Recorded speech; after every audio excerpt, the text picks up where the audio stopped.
ایک مرتبہ اللہ تعالیٰ نے روحیں قبض کرنے والے فرشتے اسرائیل علیہ السلام سے دریافت کیا کہ اے اسرائیل، آج تک جن لوگوں کی روح تو نے قبض کی ہے ان میں سے کسی پر تجھے کبھی رحم بھی آیا؟ اسرائیل علیہ السلام نے عرض کیا کہ اے پروردگار، تو خوب جانتا ہے کہ روح قبض کرتے وقت ہمیشہ میرا دل دکھتا ہے، لیکن تیرے حکم سے سرتابی کی مجال کہاں؟ خدا تعالیٰ نے پوچھا کہ یہ بتا کہ تجھے کس پر سب سے زیادہ ترس آیا اور کس کی موت پر تیرا قلب تڑپا؟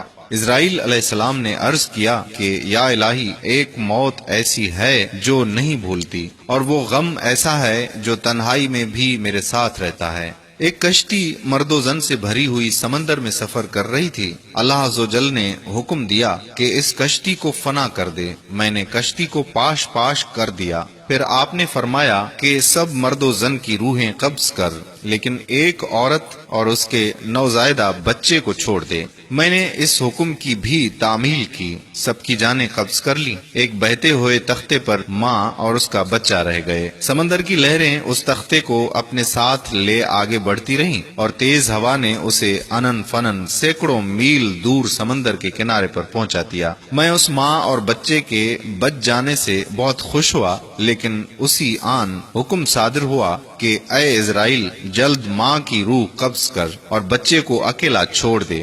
اے باری تعالیٰ، تو خوب جانتا ہے کہ یہ حکم پا کر میرا بھی کلیجہ کانپ گیا تھا، اور جب میں نے اس شیر خوار کو اس کی ماں سے الگ کیا تو مجھے کس قدر تکلیف پہنچی تھی۔ اب اس واقعے پر ایک مدت بیت چکی ہے، لیکن وہ بچہ برابر یاد آتا ہے۔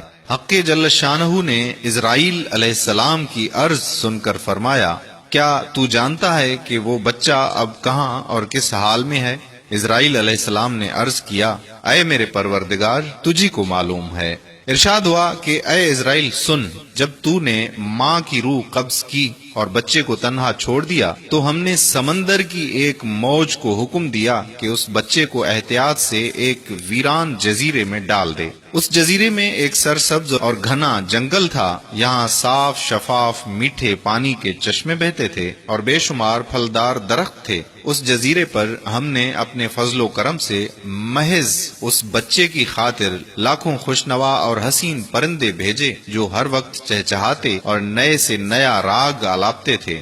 ہم نے چمبیلی اور پھولوں کے پتوں کو حکم دیا کہ اس بچے کا بستر تیار کرو تاکہ وہ اس پر آرام کی نیند سوئے۔ ہم نے اسے ہر خوف اور ہر خطرے سے محفوظ کر دیا۔ آفتاب کو حکم دیا کہ اپنی تیز دھوپ اس پر نہ ڈال، ہوا کو فرمان دیا کہ اس پر آہستہ آہستہ چل، بادلوں کو حکم دیا کہ اس پر می نہ برسا، بجلیوں کو ہدایت کی کہ خبردار اسے اپنی تیزی دکھا کر مت ڈرا۔